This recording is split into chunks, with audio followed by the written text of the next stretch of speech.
A lot of this isn't going to make sense to you, and I'm sorry about that. I'm just going to start at the beginning, with the house.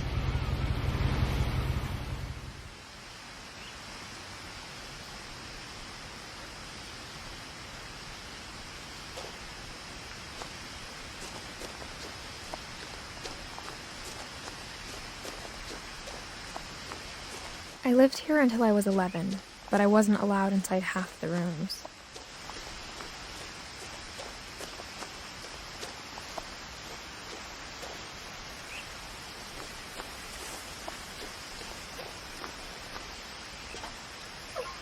Inside the mailbox were bills from 7 years ago, marked urgent, open immediately. I hadn't been back since my brother Lewis's funeral.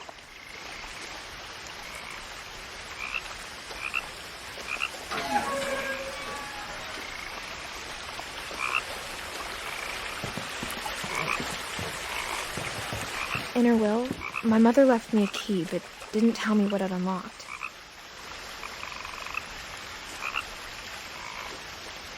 Maybe she thought I'd know, or she thought that the mystery would be enough to bring me back.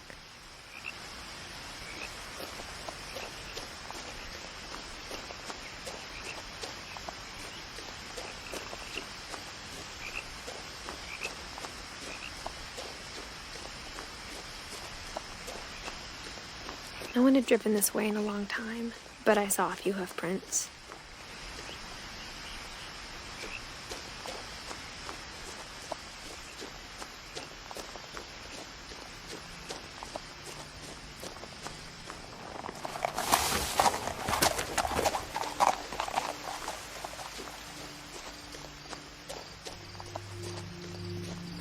The truth is, even after I inherited the house, I never thought I'd come back to it. But now I had questions about my family that only the house knew the answers to.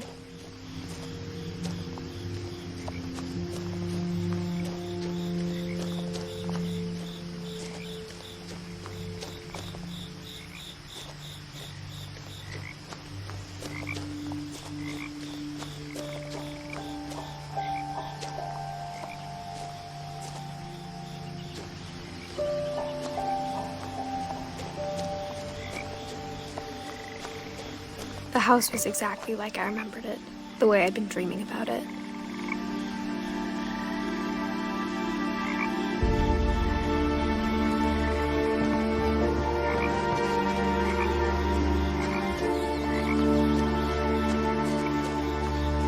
As a child, the house made me uncomfortable in a way I couldn't put into words.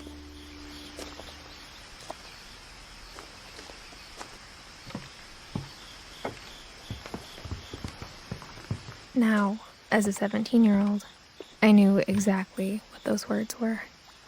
I was afraid of the house.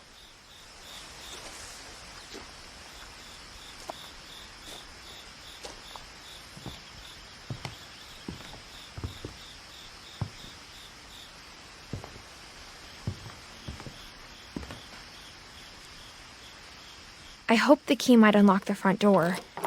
It didn't.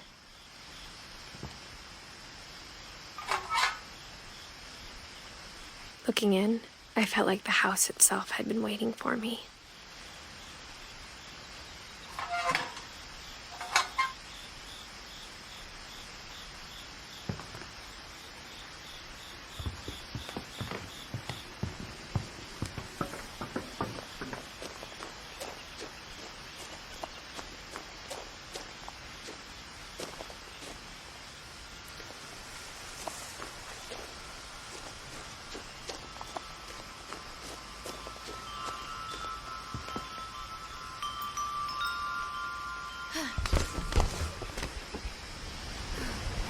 Crawling through the doggy door used to be a lot easier when I was 11.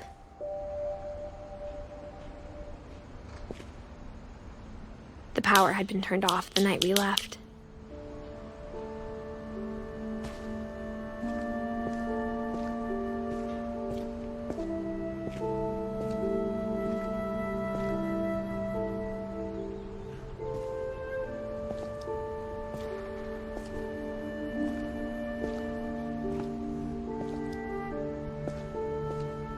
For the first time in years,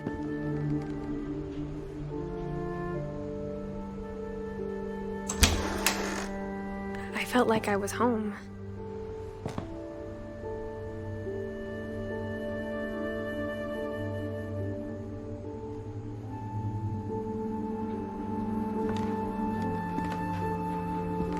But instead of a family, there were just memories of one.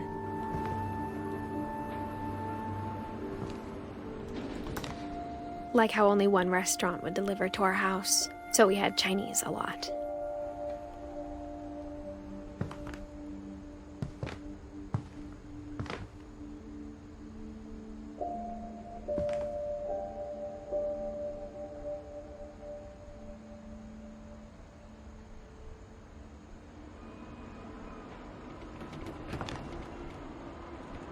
Or how after Louis started working at the cannery, we all got sick of eating salmon.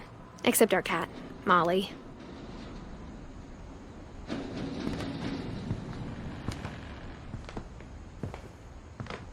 Nothing in the house looked abnormal. There was just too much of it, like a smile with too many teeth. A lot of things got left behind in the whirlwind of that last night.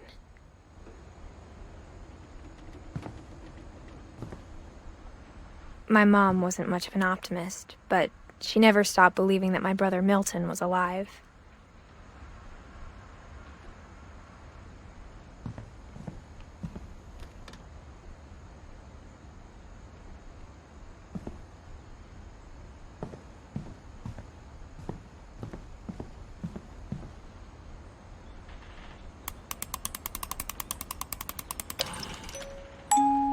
Great-Grandpa Sven built a music box for Barbara, along with the rest of the house.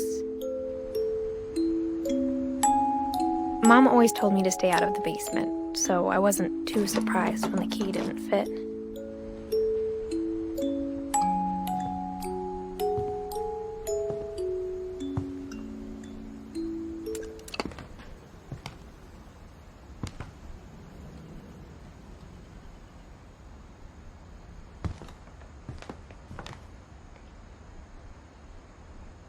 Even the fireplace had a story. Edie told me the bricks came from the original house, after it sank.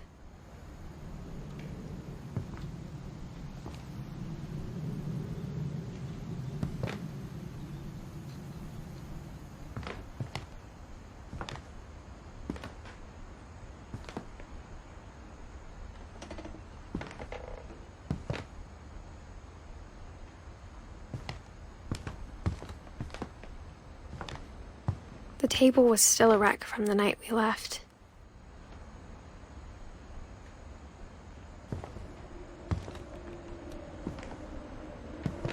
It was like a bomb had gone off, killing everyone but sparing the furniture.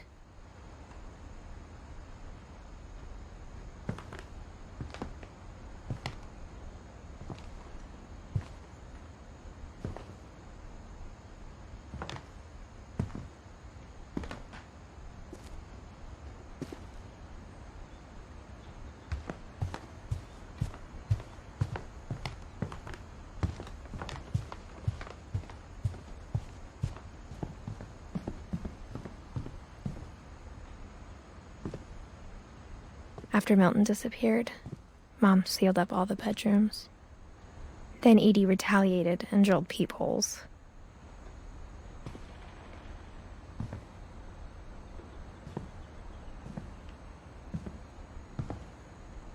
I spent a lot of time playing in Great Uncle Walter's room.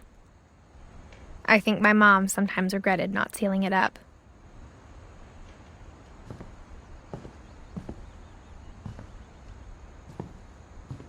Louis told me there were secret passages, but I never believed him.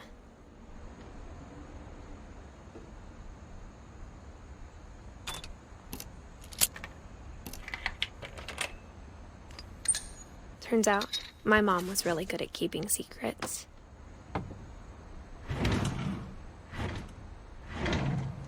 Now it was time to find out what my mom had been afraid of.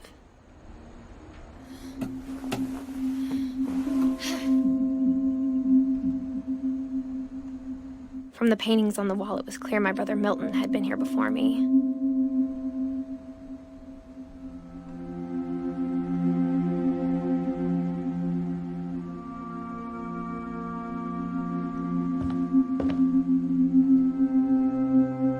Reading this, maybe it sounds like I had a plan.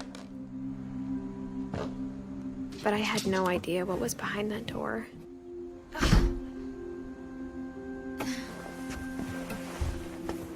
Just like I had no idea where all this was gonna lead.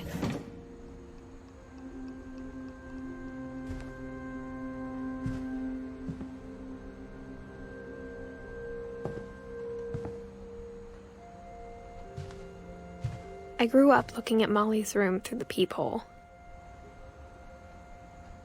Molly's gerbil had a tiny bedroom with its own even tinier gerbil cage. Being inside for the first time, I felt like I'd stepped behind a painting.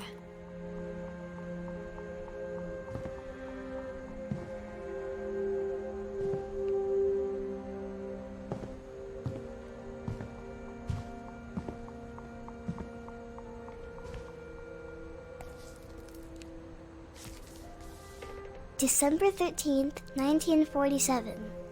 Dear Diary, I'll be gone soon, but I wanted to tell somebody about what's gonna happen. It started when Mom sent me to bed without dinner. I woke up and I was starving, so I looked around for something to eat.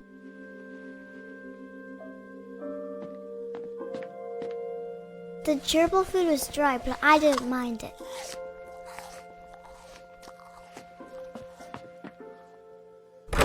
Mom, can I come out now?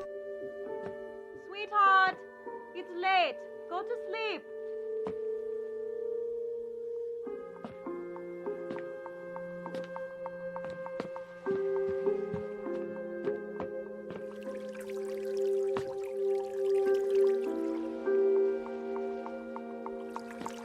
I thought about eating Christopher, but I held back.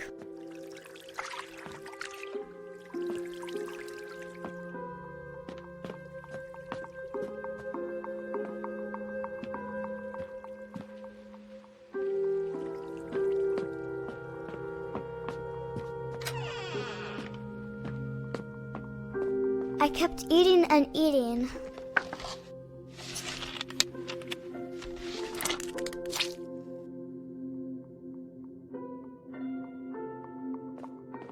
I ate a lot of things that night.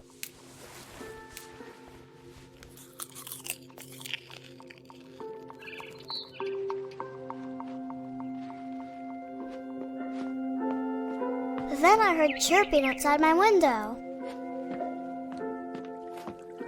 It was a barn swallow going back to her nest. I reached out for her.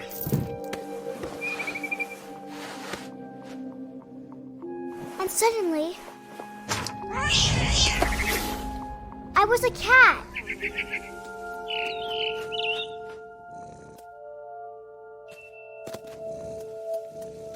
I tried to be quiet, but the bird was really scared.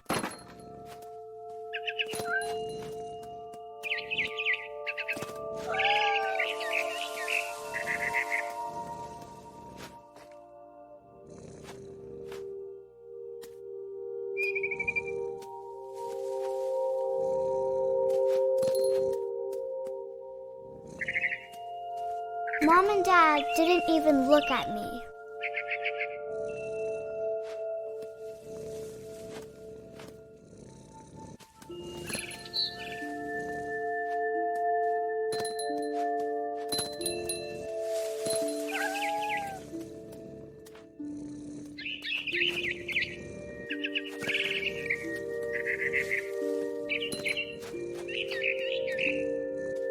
I jumped and I almost got her.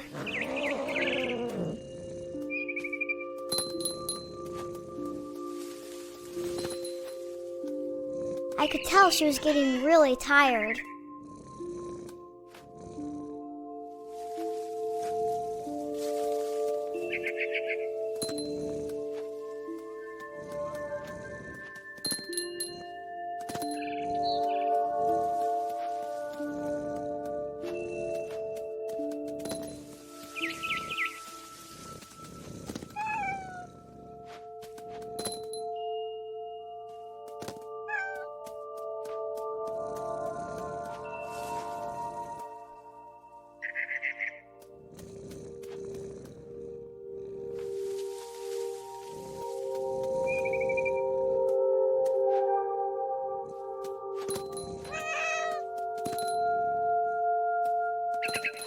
now I was up in the big tree.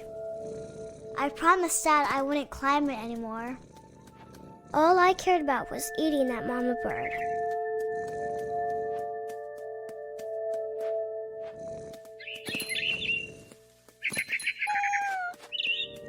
I gobbled her up. And suddenly, I was an owl. First, all I heard was the wind. Then I heard little teeth nibbling in the grass.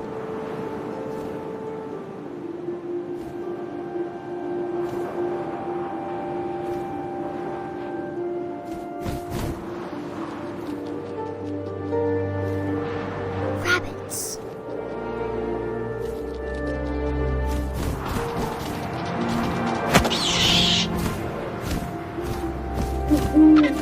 I imagined his face looking up and seeing mine through my talons. I swallowed him up, and I didn't chew one bit. Then I flew off to find something bigger.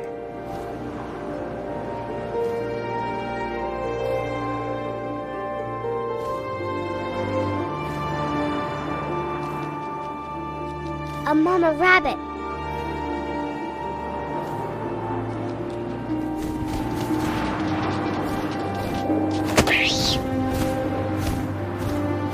She was almost too big to carry. I started choking, but I couldn't stop eating. And suddenly, I was a shark.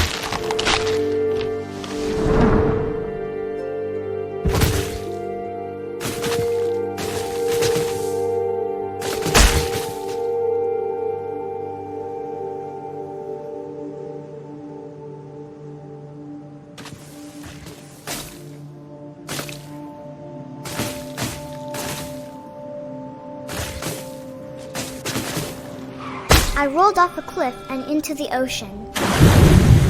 Now, I was hungrier than ever.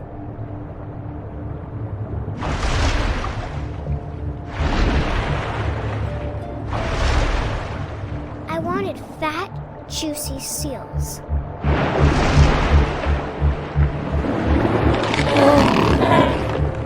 I tore off her flipper, and it tasted really good.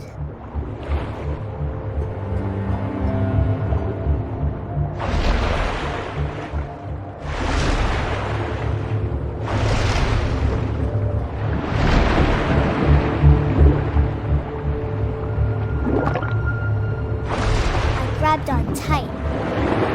When I was so hungry, I jumped out of the water. When I opened my eyes, everything had changed.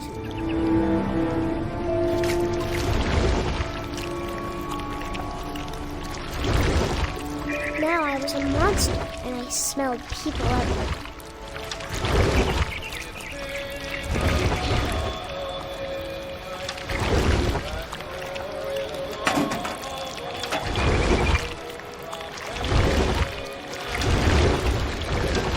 I was big, but I moved real quiet.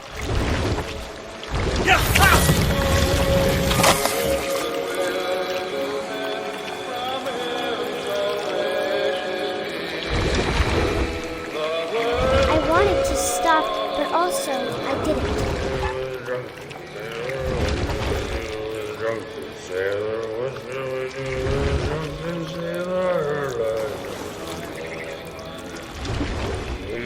Belly with a rush.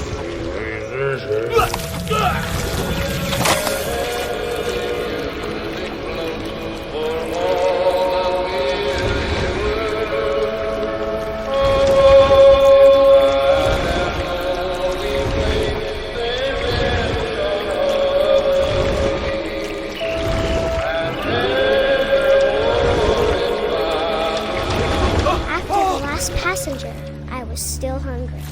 And across the water, I smelled something new. Something I had to have, so I swam towards it.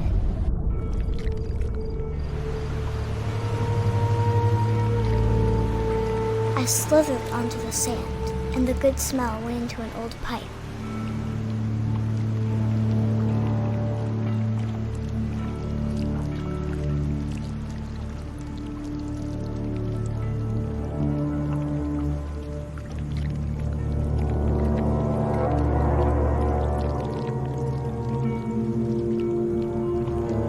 got closer and closer.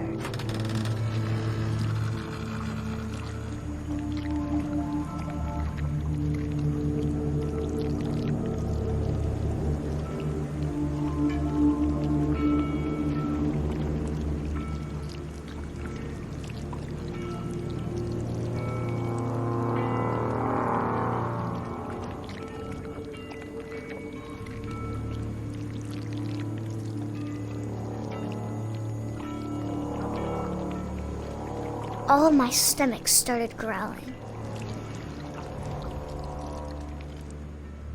And suddenly, I was me again. I held my breath for a long time, but I couldn't hear anything. I think it's waiting for me to fall asleep. But it's not going to wait much longer. It needs to feed, and we both know I will be delicious.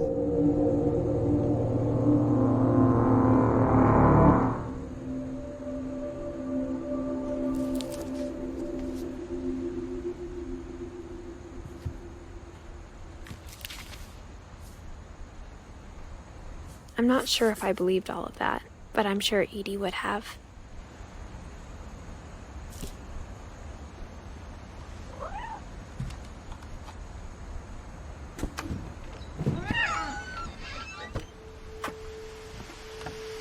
This will be obvious later, but my mom never told me any of these stories.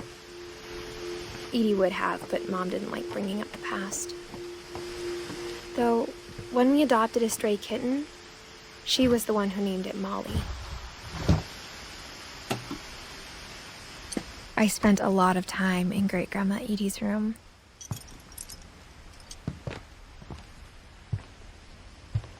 Louis died a week before we left, but Edie had already started to memorialize him.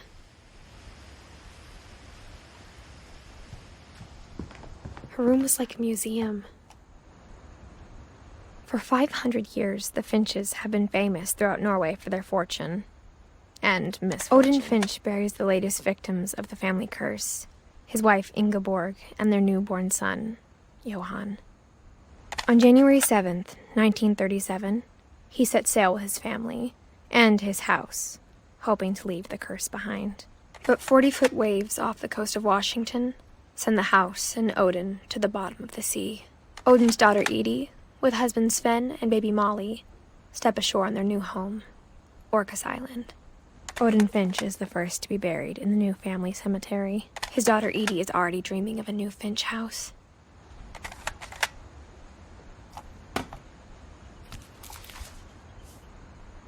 Whatever's wrong with this family, it goes back a long ways.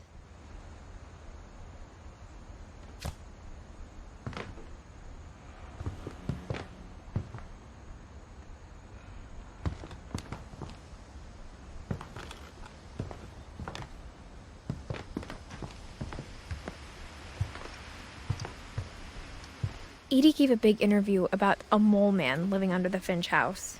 My mom was furious. I hadn't thought of myself as Edith Jr. for a long, long time.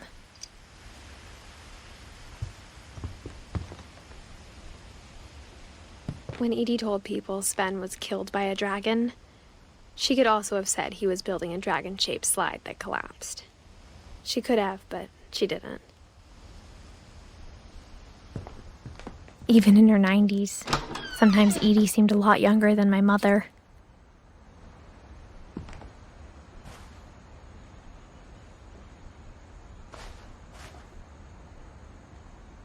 The only trace Grandpa Sam's first wife Kay left on the house was the pink bathroom.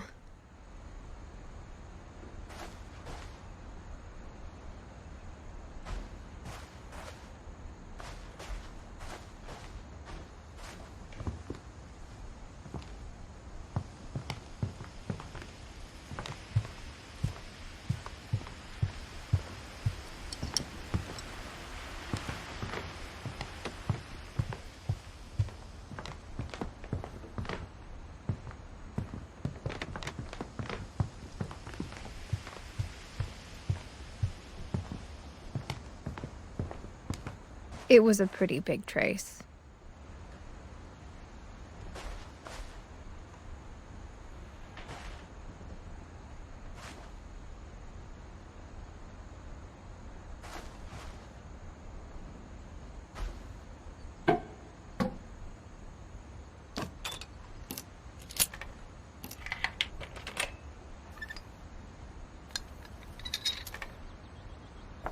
There's a secret in this bathroom. It's in the last place you would look. It isn't in the cupboard. It's hidden in this book.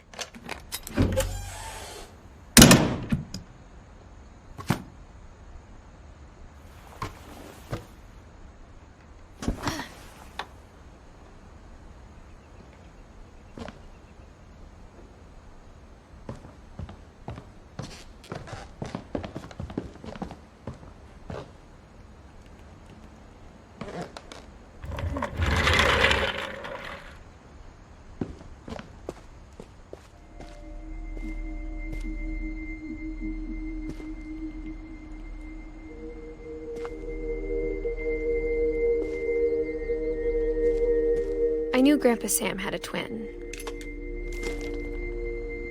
and that he never talked about him. I guess my grandpa didn't like history any more than my mom did.